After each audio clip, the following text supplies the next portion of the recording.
नमस्कार मैत्रिणींनो, माझ्या व्हिडिओमध्ये आपले स्वागत आहे। तर मी आज बनवणार आहे बघा बाजरीच्या खारवड्या। तर त्याच्यासाठी मी ही 1.5 किलो बाजरी बघा तर गिरणीमधून अशी जाडसर अशी दळून घेतली, म्हणजे भरडून घेतली की बाजरीचे असे 4-4च तुकडे होतील अशा प्रमाणात भरडून घेतलेली बाजरी। त्याच्यासाठी आता मी लसण टाकणार आहे। लसण आणि लाल मिरची बघा, म्हणजे हिरवी मिरचीच लाल झालेली आहे, आणि थोडीशी हिरवी मिरची आणि त्याच्यामध्ये जिरे। लसूण मी जास्त घातला त्याच्यामध्ये, आणि 1 वाटी मी शेंगदाणे पण त्याच्यामध्ये टाकणार आहे। तर शेंगदाणे मी भाजून घेतलेले आहे, शेंगदाणे भाजलेले आहे ते। आता हा लसूण आणि तो जे आहे तर तो मिक्सरमधून आता असं त्याची पेस्ट करून घ्यायची। आता मी मोठं एक पातेलं ठेवलं आणि त्याच्यामध्ये तेल तुम्ही टाकलं नाही टाकलं तरी पण चालतं, पण मग लसणाचं पण हे होतं, आणि थोडंसं परतण्यासाठी मी त्याच्यात थोडंसं तेल टाकलं। जास्त नाही तेल टाकायचं, नाहीतर काय होतं आपण जास्त तेल टाकलं ना तर मग नंतर पापडांचा असा आपण ठेवून दिल्यानंतर आहे ना तर कसा खवट वास येतो। आता मी त्याच्यामध्ये लसण पेस्ट टाकली, थोडीशी तेलामध्ये अशी थोडीशी परतून घ्यायची।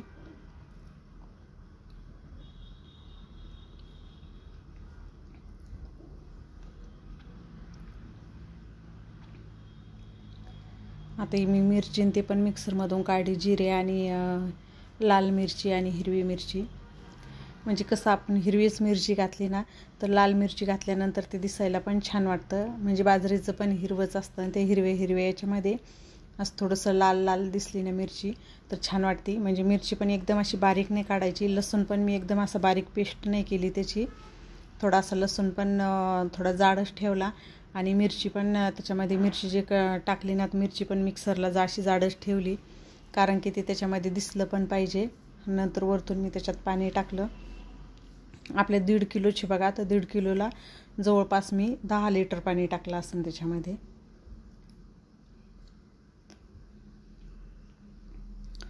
आणि हे शेंगदाणे पण असे जास्त बारीक नाही करून घेतले, ते त्याच्यात दिसावा ह्याच प्रमाणात करून घेतले, आणि 1 वाटी मी तीळ टाकले त्याच्यामध्ये।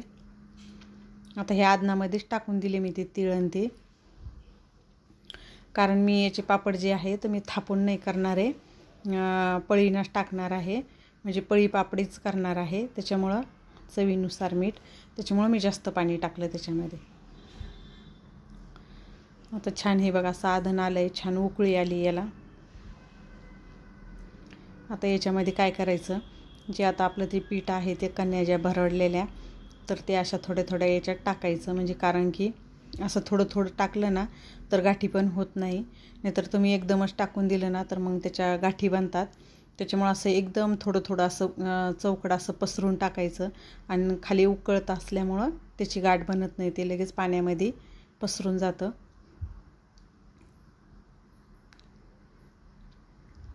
म्हणून मी असं थोडं करून वरतून टाकते।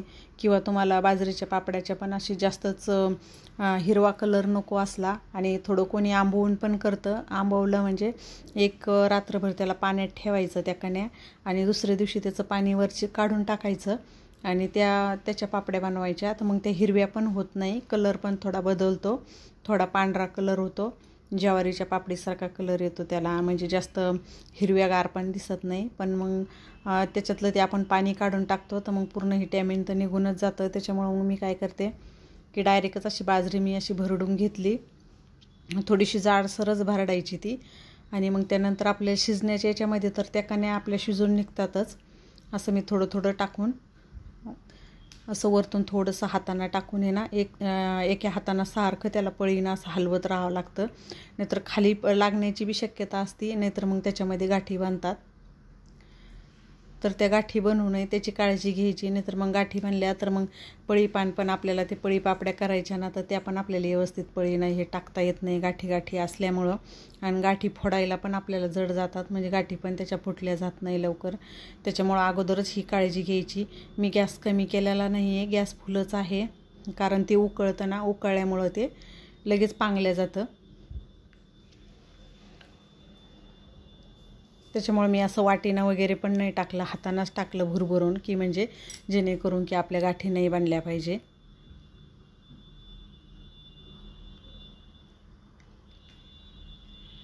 आणि त्याला सारखं हलवत राहायचं. आपण जर हलवलं नाही तरी पण गाठी बांधतात.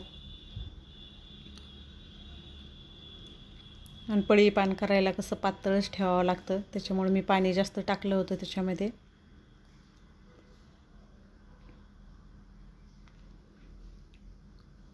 आता आपलं पूर्ण पीठ याच्यात मिक्स करून झालं आहे.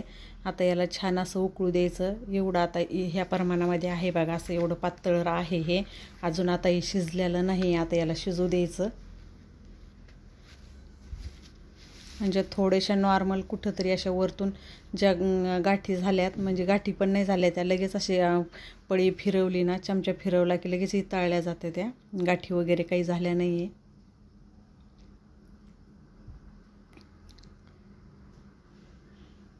आता याला व्यवस्थित शिजू द्यायचं. शिजण्यावरच असतं पूर्ण. व्यवस्थित शिजलं तरच त्याच्या पापड्या छान येतात, नाही तर मग त्या उलत्यात त्या पापड्या पण. आणि शिजलं का नाही ते पण आपण त्याची अशी थोडीशी कणी अशी चेक करून बघायची हातावरती, तर ते लगेच आपल्याला समजतं शिजली म्हणून. आणि मी त्याच्यामध्ये कोथिंबीर पण टाकली बघा.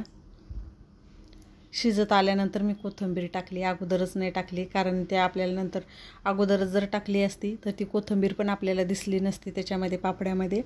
त्याच्यामुळे मी शिजत आल्यानंतर कोथिंबीर त्याच्यामध्ये टाकली. हे बघा आपलं असं आता छानपैकी शिजलंय.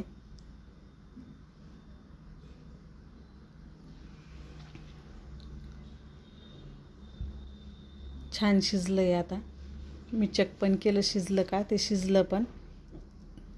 आता लगेच याची पळी पान आपण पळी पापड घालणार आहोत. तर मी खाली पार्किंगमध्ये घेऊन आले आणि ऊन होतं इकडं, बाज थोडीशी सावलीला घेतली आणि असं हे बघा, असं पळीच्या साह्यानं, चमच्याच्या साह्यानं असे पापड करून घ्यायचे याचे. म्हणजे थापून पण करतात कोणी. थापायचं जर असलं तर थोडं हे पीठ जे आपण शिजवलं ना ते थोडंसं घट्ट ठेवावं लागतं, घट्ट होऊ द्यायचं. पण मी थापून नव्हते करणार, थापून करायला वेळ पण खूप लागतो. आणि याच्यामध्ये पण आपण तीळ वगैरे सगळंच ॲड केलं. आणि गॅसवरती भाजायला आहे ना, तर आपल्याला गॅसवरती व्यवस्थित भाजले पण जात नाही. गावाकडं असल्यानंतर चुलीच्या आरामध्ये खूप छान या पापड्या भाजल्या जातात. आपण अशा थापून जर खारोड्या केल्या तर. पण मग आपल्याला इथं भाजता पण येत नाही. आणि अशा जर पळी पान टाकून जर आपण केल्या ना तर ह्या तळून पण छान लागतात, तेलामध्ये तळल्या पण जातात. त्याच्यामुळं मी ह्याच अशाच पळी पानच करत असते. आणि करायला पण आपल्याला जास्त वेळ लागत नाही, थापायला खूप वेळ लागतो. थोडं असं टाकून त्याला पळीच्या साह्याने थोडंसं त्याला गोल करून घेते. आणि वाळल्यानंतर ह्या एकदम अशा पातळ अशा पापड्या होतात. आता आपण टाकताना आपल्याला वाटतं आहे की जाड होऊ लागल्या, पण जाड नाही होते त्या. जेव्हा वाळत्या ना, वाळल्यानंतर हे होत्या त्या वाळल्यानंतर. आणि मी तळण्यासाठी त्याच्यामुळे मी लई मोठ्याल्या पण नाही केल्या, अशा छोट्या छोट्याच टाकल्या. बघा 1.5 किलोमध्ये भरपूर पापड्या होऊन जातात 1.5 किलोमध्ये. आणि बघा त्याच्यामध्ये अशी कोथिंबीर पण दिसू लागली, लसण पण दिसतोय आणि मिरचीचं पण लाल लाल ते पण दिसतंय की लाल मिरची आपण टाकलेली, त्याच्यामुळे ती पण दिसते. आणि खायला असं तुम्ही शेंगदाण्यासोबत जरी खाल्ल्या ना तरी पण छान लागते खायला. आता माझे हे बघा एक बाज भरून झाली आहे. खाली पण मी थोड्याशा टाकल्या. आणि जे उरलं ते पातेल्याला जे लागलेलं असतं तर मग मी त्याचे असे वडे तोडून घेतले. थोडंसं जे पातेल्याला चिटकलेलं जे असतं ना, तर मग त्याचे असे वडे तोडून घेतले मी.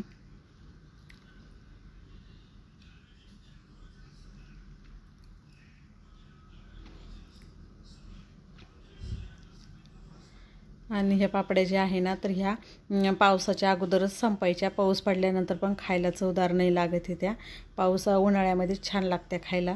त्याच्यामुळे मी या उन्हाळ्यामध्येच संपून टाकते. त्याच्यामुळे आपण शेंगदाणे ते टाकले ना तर म्हणजे ते पण त्याच्यामध्ये खवट वगैरे होत नाही. आणि तुम्ही जास्त दिवस ठेवल्या ना तर मग त्याच्यामध्ये शेंगदाणे पण खवट होण्याची शक्यता असते. आपण थोडंसं तेल टाकलं ना म्हणजे त्या तेलाचा पण असा थोडासा असा खवट असा वास येतो. त्याच्यामुळे मी त्याच्यामध्ये तेल वगैरे काही जास्त टाकत नाही. तर हे बघा अशा माझ्या या पापड्या बनवून झालेल्या आहे. मी वरतून पण त्याच्यावरती थोडे तीळ टाकले वल्ले असतानाच की त्याला चिटकावा म्हणून. आता ते व्यवस्थित वल्लं असल्यामुळे त्याच्यामध्ये ते चिटकून जातात.